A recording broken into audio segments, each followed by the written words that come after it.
तारीख आणि महिना? सर केंद्राचे लाभार्थी जे आहेत सर त्यांना नोव्हेंबर पासून साहेब तुम्ही मॉनिटरिंग एजन्सी आहात, मीटिंगला येताना तुम्हाला माहित पाहिजे कोणत्या महिन्यापर्यंत आपल्याला संजय गांधीचे पैसे नोव्हेंबर पर्यंत सर, नोव्हेंबर पासून आज महिने किती झाले केंद्राच्या लाभार्थी? हो, महिने किती झाले साहेब, आणि तुम्ही त्याच्यासाठी किती पत्रव्यवहार केला? सर फक्त केंद्र सरकारकडून येणारी अमाऊंट तेवढी सर 6 महिन्यापासून बाकी आहे. ही सर फेब्रुवारी एंडपर्यंत आपली बाकी राज्य सरकारचे पैसे जमा झाले फेब्रुवारीपर्यंत राज्य सरकारचे पैसे जमा झाले. नाही, राज्य सरकारमध्ये सुद्धा बऱ्याच लोकांचे KYC नाहीत म्हणून पैसे तुम्ही पाठवत नाही. माझं मत आहे त्याला एवढी 2-3 हजार लोक तुम्हाला समजा त्या लोकांना येऊ शकत नाहीत, तुम्हाला काय अडचण आहे त्यावेळेला? काही वेळेला आपण बेलोप्रशीत दारामध्ये जावं सर. आपण आता नाही, तुमचा स्टाफ आहे तो त्या माणसाला OTP लागतो, त्याला समजत नाही, ते लोक आमच्यावर चक्रा मारतात. आपल्यातल्या स्टाफला तिथं गेल्यानंतर सन्मानाचं तर राहिलं, त्याला KYC कशी करायची असते, जिवंत याचा दाखला कसा द्यायचा असतो, आणि त्याच्यामुळं त्याला समजत नाही, त्याची यायची ताकद पण नसते ना. सर आपण एक मंडळने आहे सर, आपण आता कॅम्पचं नियोजन केलं आहे सर. मंडळाच्या ठिकाणी आपण त्या लाभार्थ्यांची यादीचं त्याला त्यांना आधी सांगणार सर. त्या ठिकाणी मंडळाच्या लेवलला बोलवणार लोकांना. मग तुम्ही कॅम्प घेतले पाहिजे, हे तातडीनं सोडवलं पाहिजे. कितीतरी लोकांचं असं आहे, तुम्ही म्हणता त्याचं हेच नाही तेच नाही, आणि त्यामुळं त्याचे पैसे येत नाही. ते म्हणताय माझं 6 महिने झालं बंद आहे, वर्ष झालं बंद आहे, 8 महिने झालं बंद आहे. बरोबर आहे सर. आता फेब्रुवारीपासून सर ह्या किमान या लोकांचं जे निराधार आहेत, अपंग आहेत, विधवा आहेत, ही आणि वयोवृद्ध आहेत, ह्या लोकांना तुमच्यापर्यंत येणं आणि तुमचा माणूस जाग्यावर असणं, त्याला सन्मानाची वागणूक देणं, ह्या गोष्टीच घडत नाहीत तर. त्यामुळं मला हे किती दिवसामध्ये आणि एक बी माणूस त्या योजनेपासून वंचित राहणार नाही, किती दिवसामध्ये करणार आहे सांगा सर. याच्यामध्ये पुढचा महिनाभर आपण सर कॅम्प प्रत्येक गाव मंडळ स्तरावर, त्याच्यानंतर ग्राम स्तरावर आहे. 1 महिना आम्ही सुद्धा तालुक्यामध्ये रोज 30-30 लग्न करतो, जातो ना प्रत्येक गावामध्ये, 30-30 गावामध्ये जातो.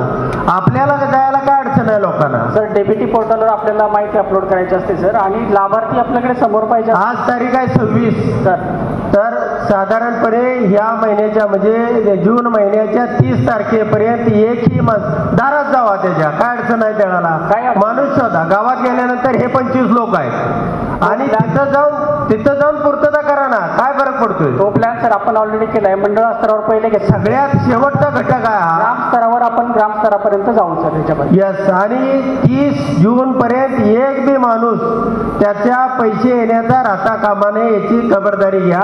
त्याला वेळेमध्ये पैसे द्या. 3-3, 4-4, 5-5 महिने पैसे येत नाहीत, याच्या बाबतीमध्ये तुम्ही पत्रव्यवहार करा. जे काय असेल ते त्या पद्धतीने हे करून घ्या, पण एक पण माणूस आता राहता कामा नये याची काळजी घ्या. Yes sir. लोक एवढी चक्रा मारतात, लोकांना एवढा त्रास होतोय. तुम्ही तातडीनं शनिवार रविवार प्रोग्राम आखा आणि 4 आठवड्यामध्ये रस्त्याची एकही केस तालुक्यामध्ये 0 पेंडाची झाली पाहिजे. ही तुम्ही दक्षता घ्या कोणत्याही परिस्थितीमध्ये. तुम्ही कोण आहे सर? मी OS आहे. OS office superintendent. आणि तुमचे अधीक्षक कोण आहेत? मडके साहेब सर. ते कुठं आहेत तर त्यांचे बंधू एक्सपायर झाले. बंधू एक्सपायर झालेले आहेत आमच्या साहेबांचे. कधी? 29 तारखेला पाठी 29 तारखेला 29 तारखेला. आज 1 महिन्यानंतर काहीतरी कार्यक्रम आहे, त्यामुळे ते आदल्या जेवढ आहेत सर. परवानगी घेऊन आहेत का व्हिडिओ सर? हो सर. 1 मिनिट, व्हिडिओ सांगते का तुम्ही बोलणार? व्हिडिओ तुम्ही? नाही सर, सॉरी. लेखी परवानगी आहे तुमची?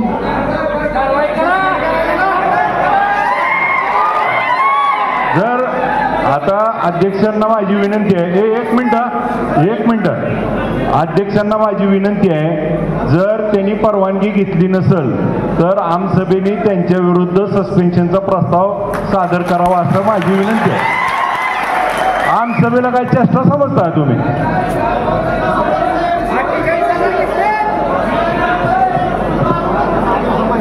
त्यांचा प्रोसिडिंगला घ्या आणि त्यांना सस्पेंडचा अभिजित आबाने परवा तहसीलदार सस्पेंडचा प्रस्ताव पाठवला, तहसीलदार सस्पेंड झाले.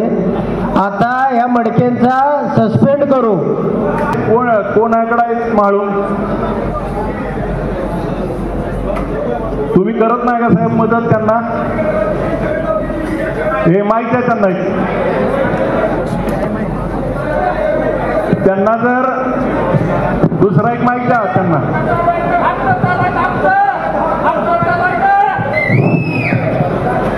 उत्पादन सुरू केलं त्यांची ते कारवाई करतात. आमच्याकडे तक्रार आल्यानंतर आम्ही पण कारवाई करतो. आता ते माळखंबी गावामध्ये आमच्या पण 19 तारखेला कारवाई झाली. 19 तारखेला 19/5 आता विशेष तुम्ही 19ला करताय आणि लगेच 2 दिवसानं चालू होतंय आणि ह्यांना कारवाई करावी लागते. म्हणजे तुमचा धाक नाही का ह्यांचा धाक नाही? कारवाई केल्यानंतर म्हणजे कारवाई तर चालूच असते. कारवाई चालू आहे तर दारू कशी चालू आहे? हप्ते चालू आहेत म्हणते तेव्हा तिथून सांगतात. नाही तसं काय नाही सांगतात ना लोक. दारू सध्या परिस्थिती सगळीकडे अडचणीची आहे. तुम्ही समन्वय नाही का तुमचा? तुम्ही कारवाई करताय तर तुमचा धाक नाही का? आज काही जण इथं आलेले असतील जी दारूधंदा करतील तीच तक्रार करतील शेजाऱ्याला बंद पाडायसाठी. हे पण आम्हाला माहिती आहे का? तर तुम्हीच सामील आहे कोणतं. काय करणार याचं उत्तर सांगा. याच्यामध्ये सर आपण जॉईंट रेटचं नियोजन करू शकतो सर. जॉईंट रेट पोलीस विभाग आणि राज्य उत्पादन शुल्क विभागातर्फे आपण सर इलेक्शन सर आपण त्यामध्ये अजून एक कारवाई प्रतिबंधात्मक करतो. ज्याच्यावर 1 पेक्षा जास्त गुन्हे असतात त्याला आपण कलम 93 अंतर्गत माननीय प्रांताधिकाऱ्यांकडे प्रस्ताव पाठवतो. किती पाठवले सर? आपण यावर्षी एकूण 53 प्रस्ताव पाठवले. त्यापैकी 46 आपल्याला प्रकरणे बंदपत्र मिळाली आणि एकूण त्याची रक्कम 22,60,000 रुपयांची रक्कम आहे सर. नाही हद्दपारीचे किती प्रस्ताव पाठवले? दारू 3 केसेस असणाऱ्या आम्ही 93 प्रमाणे कारवाई करतो. 93 माणसावर 3 पेक्षा जास्त जर दारूच्या केसेस आहेत त्याचे तुम्ही किती प्रस्ताव पाठवले? आता त्याच्यामध्ये आमचे गेल्या वर्षीचे प्रस्ताव 33 आहेत दारूचे. 93 प्रमाणेचे 32 कारवाई प्रस्ताव आहेत आतापर्यंत. 32 हो. दारू स्पेशल ज्याच्यामध्ये 2 किंवा त्यापेक्षा जास्त केसेस आहेत त्याच्यावरती 93 प्रमाणे कारवाई करतो. मग किती झाल्या? 32 कारवाई झाल्या. 32 पैकी तडीपार किती झाली? मग ते कारवाई आम्ही पाठवतो. त्यानंतर मंजूर किती झाल्या? त्याच्या आता ते बघू. म्हणजे मला फक्त आकडेवारी घ्यावं लागेल. आकडेवारी घ्यावं लागेल. कशाला आला असता? नाही कशाला आला इथं? तुम्ही आमसभेला आलाय तुम्ही माहिती घेऊन येतात ना? नाही ते आता 93चे किती प्रस्ताव हे केले आम्हाला? 32 प्रस्ताव तुम्ही सादर केले. 32 पैकी किती तडीपार झाले? आम्ही ते 93च्या प्रस्तावाप्रमाणे किती तडीपार किती झाले? साधा प्रश्न आहे. दारूवाल्यांना जोपर्यंत तडीपार करणार नाही तोपर्यंत त्या नवीन धंदेवाले तयार व्हायचे बंद होणार नाही. तुम्ही आहे या लोकांना का पाठीशी घालताय? प्रस्ताव आमच्याकडून प्रस्ताव जातात त्यानंतर पुढे तुम्ही वर पाठवल्यावर त्याचा पाठपुरावा केला का नाही? काय केलं? तुमची जबाबदारी नाही का तुम्हाला चालू ठेवायचे दारू? नाही प्रस्ताव काय करायचे? पाठपुरावा असतो आमचा. मग काय झालं सांगा ना. 32चं काय केलं तेवढं उत्तर द्या. माहिती घेऊन द्या 1 तासात कळवतो सर. साहेब दारू हा विषय ह्या सगळ्याच्या जीवाशी खेळणारा विषय आहे. त्यामुळं सगळ्याचा संवेदन विषय आहे. तुम्ही सतर्कपणे तुमच्या जॉईंट ऑपरेशन ठेवून ज्याची तक्रार येईल त्याला तुम्ही जी ताडपत्रीनं करताय त्याच्या ऍक्शन मोडवर राहा. तक्रारीची वाट बघू नका. Yes sir.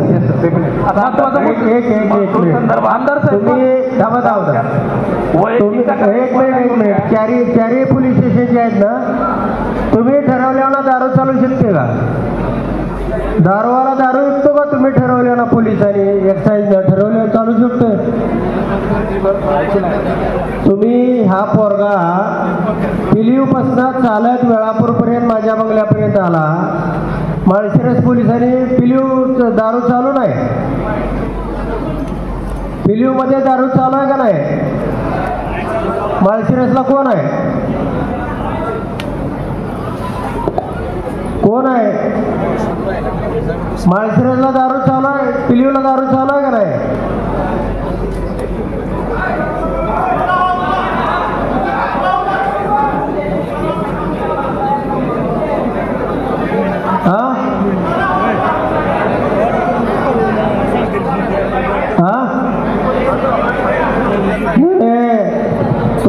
काय करता आजच चार्ज घेतलेला आहे, मी माहिती आपल्याला सांगतो.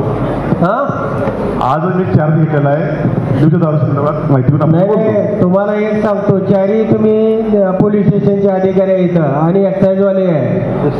तुम्ही मी सरपंचापासून इथंपर्यंत आलोय, मला सगळं माहिती आहे. तुम्ही केसेस मागून घेता, माणसं हुडकून काढता, रेकॉर्ड दाखवता, तुम्ही काय धंदे करता. तुम्ही त्याला म्हणता 2 केसेस पाहिजे, 2 माणसं पाठव आणि कागदोपत्री तुमचा सगळा खेळ करता. मला ह्या तालुक्यामध्ये एका बी ठिकाणी दारू अनाधिकृत चालू नाही पाहिजे. आणि जर दारू चालू दिसली तर त्या पोलीस स्टेशनला त्या अधिकाऱ्यांना राहायचं नाही.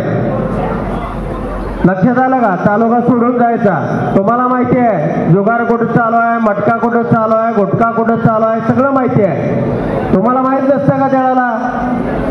आणि हे पैसे गोळा करून काय करता तुम्ही? कुणाला देता पैसे? कुणाला देता?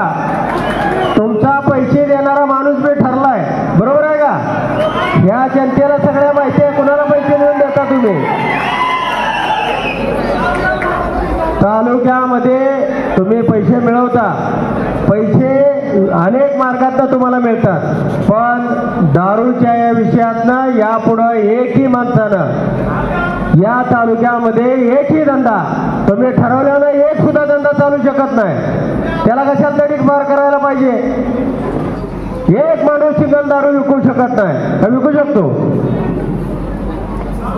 तुम्हाला सांगतो, एक सुद्धा दारूचा धंदा या तालुक्यामध्ये जर चालू राहिला तर पुन्हा त्याची कसल्याही परिस्थितीमध्ये गय केली जाणार नाही. या तालुक्यात अपघात किती झाले त्याची आधी हे सांगतील ना, पोलीस सांगतील.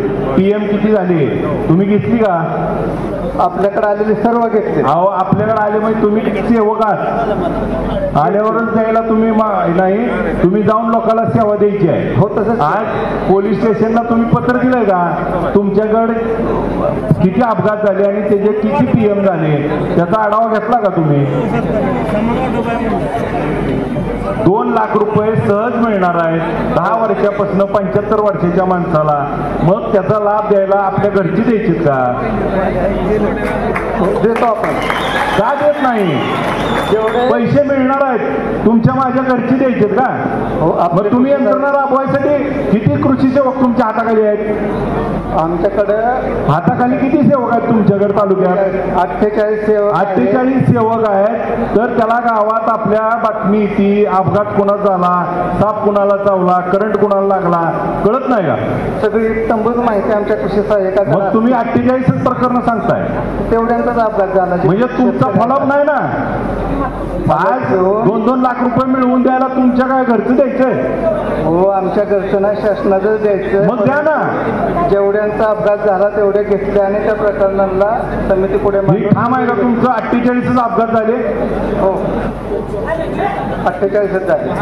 PI साहेब कोण कोण आहेत तुमच्याकडचे? अपघात सांगावं सगळेजण. अपघातात मृत्यू झालेल्यांची संख्या सांगा चला.